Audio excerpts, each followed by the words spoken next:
Então ele ama um e a mesma pessoa que ele ama, ele manda para o inferno. Isso é um contrassenso. Atos capítulo 2, versículo 20.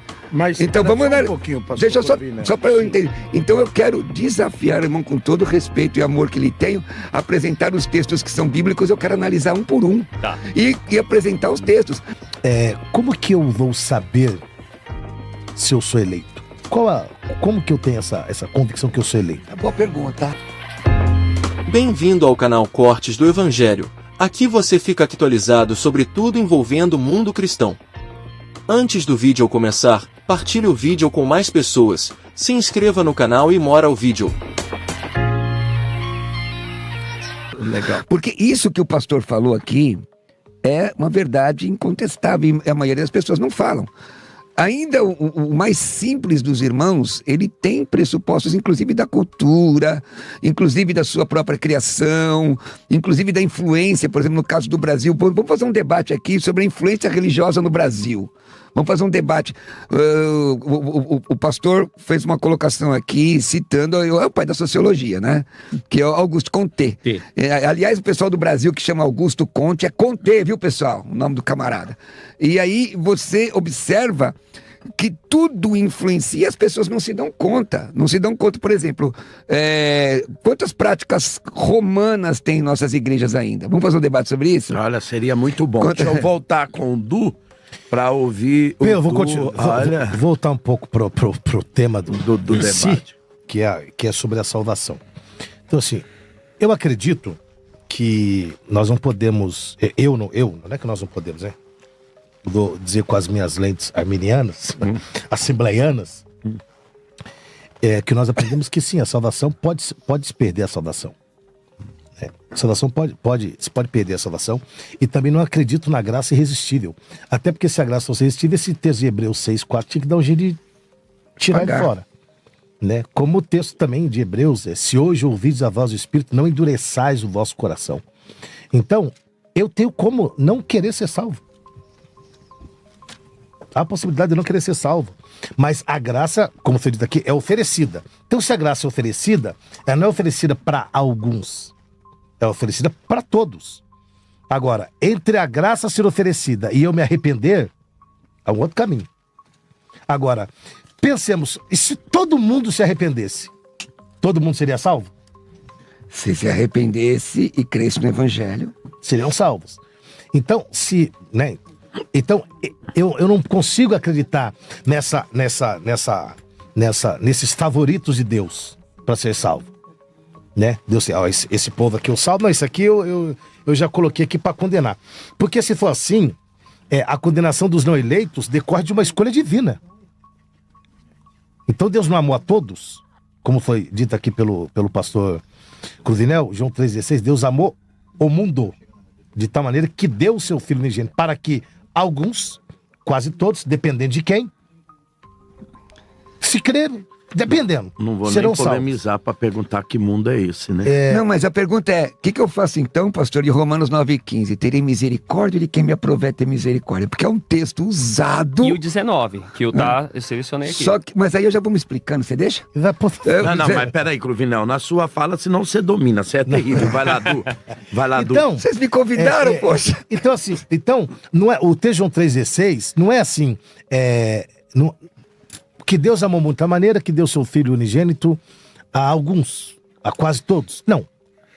Deus amou o mundo da maneira que deu seu Filho unigênito para salvar a todos. Não é todos.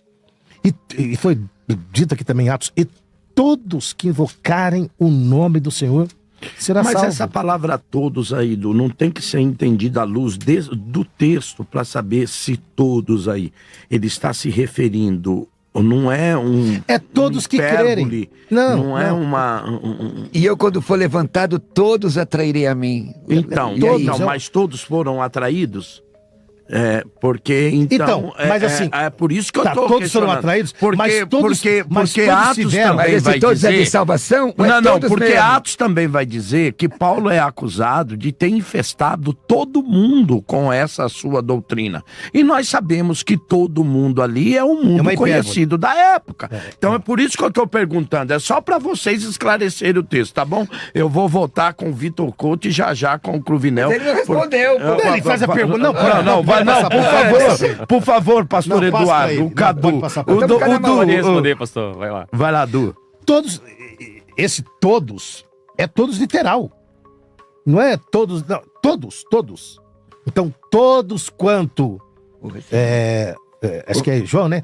E a todos quanto receberam, Deu-lhes o poder de serem feitos. Todos. São os eleitos? Todos. Os eleitos? Que Não, receberam. todos. Hã? Mas Receberam. todos os que receberam. A voz é Então, ativa ou todos passiva? podem receber? Condicionante. Todos podem receber.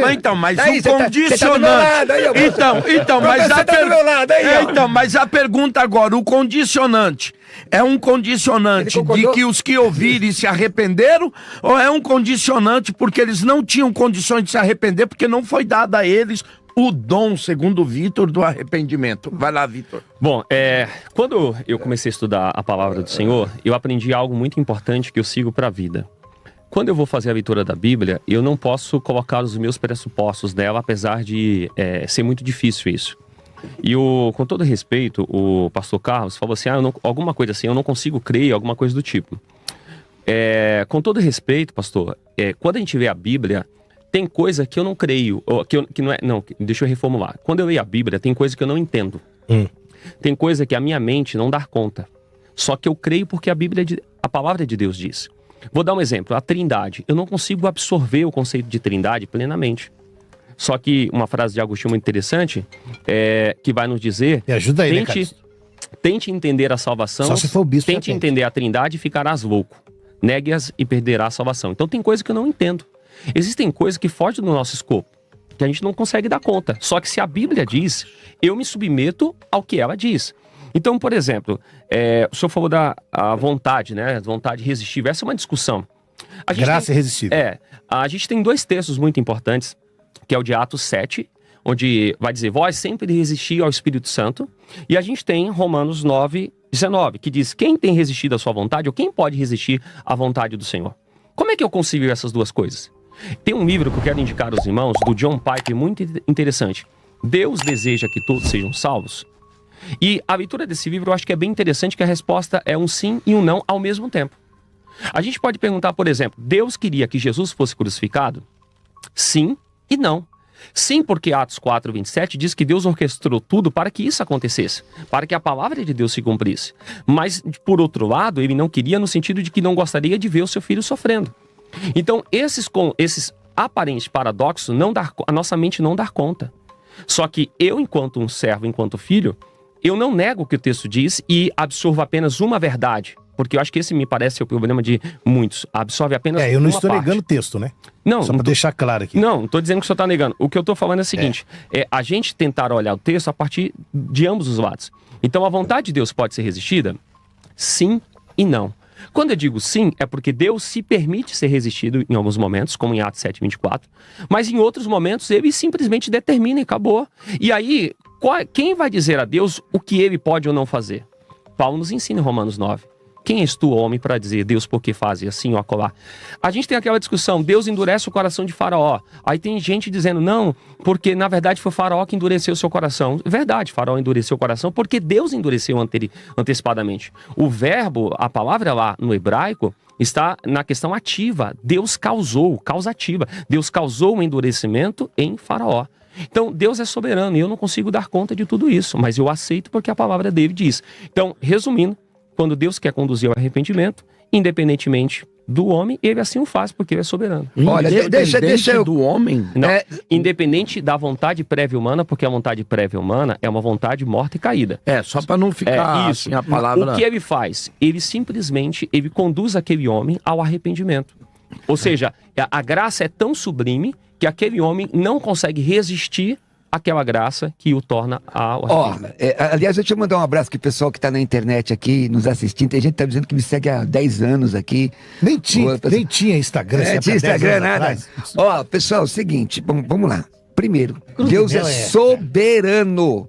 Ele é chamado de Pantocrator, todo-poderoso. Aliás, essa palavra tem até que entender na filosofia, porque essa palavra, quando é usada em Apocalipse, tem uma questão específica de deidade ali, mas isso é para outro debate.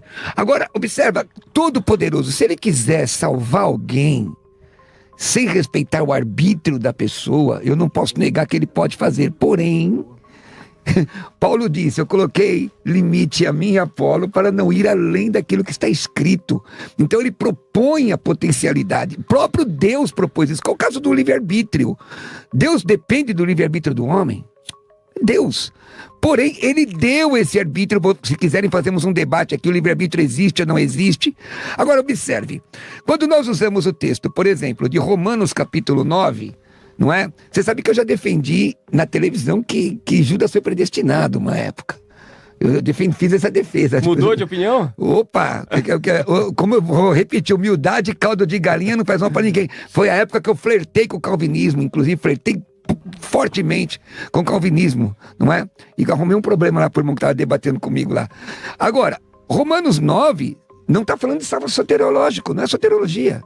Romanos 9 está falando da rejeição de Israel. É isso que o texto está dizendo. Então, Paulo está escrevendo à igreja que está em Roma, principalmente aos irmãos derivados do monoteísmo judaico, sobre a rejeição de Israel e propondo uma que ele chama lá em Coríntios, uma recainê diateque, que é uma nova aliança. Então, por exemplo, Efésios 2, 8 e 9, pela graça sois salvos, mediante a fé, isso não vem de vós, é dom de Deus. No grego, não existe vírgula, é tudo, né? Ou uncial, ou tudo linear. Só que assim, o que é a fé? O que é o dom de Deus? É a fé? Não, é a graça, certo? Não é isso? A fé, está escrito lá, pela graça sois salvos. Aí você, mediante a fé, por intermédio da fé. Onde é que esta fé nasce? Onde é que essa fé está? No desejo do homem de aceitar. E aí eu corroboro com Atos 2:21. Coloco também Romanos 10:17. Assim a fé vem pelo quê? Pela pregação, a pregação pela palavra. Como é possível alguém ser salvo, regenerado, sem ouvir a palavra de Deus? Quer dizer, sem ouvir a palavra, como é que a salvação daquele cidadão, daquele ente, existe sem ele ouvir a palavra que está escrito? Agora, 2 de Pedro 3:9. Não retarda o Senhor a sua promessa, como alguns a julgam demorada. Pelo contrário, ele é longânimo para convosco, não querendo que nenhum pereça. Olha aí, nenhum. Não é os eleitos, nenhum. Senão que todos cheguem ao... O cara já vai perguntar, que todos é esse aí que Não, você chega... Agora, a palavra todos, ó, eu quando for levantado, todos atrairei a mim. Isso não é fato? Crentes e descrentes são atraídos ao Senhor. Veja o que a Bíblia diz. Tá, mas essa atração é uma atração no sentido não, de que eu soteriológico. serei conhecido ou não, de salvação? O Senhor é a pedra de toque de toda a humanidade. Você quer ver uma coisa? Todos os caminhos levam a Deus, irmãos? Sim. Quer entrar na bruxaria? Você vai encontrar com Deus. Quer viver uma vida torta? Presta atenção. Você vai encontrar com Deus. Apocalipse capítulo 20 diz, deu os mortos, deu o mar... Os mortos que nele havia, e todos estavam diante de Deus. Aquele que não estava escrito no livro da vida foi lançado no lago de fogo. Lá em Eclesiastes diz, o Espírito volte a Deus que o deu. Irmãos, todo caminho leva a Deus, mas só um leva a salvação. Legue ao tu, Jesus. Ego em mim, rerodós, cai realete e a cai redzoe. João 14:6. Eu sou o caminho, a verdade e a vida. Se você que está me ouvindo aqui, não importa se você tem tendência calvinista, arminiana, o que for, se você não tomar uma postura com Cristo e a tua vida não mostrar que você... Como é que você sabe quem é salvo? Não é pelo dogma, é pela vida. Tiago 1:22 diz, depois para... Aleluia. Coisa boa. Ó, só para terminar esse texto. Tiago 22. Sede, pois, praticantes da palavra. O texto original é fazer a palavra com a sua vida. Porque tem muita gente que só Deus para ter misericórdia. Ele está envolvido, irmão Carlos, naquele negócio de dogma, o calvinista da zoeira, arminiano da zoeira, tudo carnal. Se brincar, vai tudo para a perdição.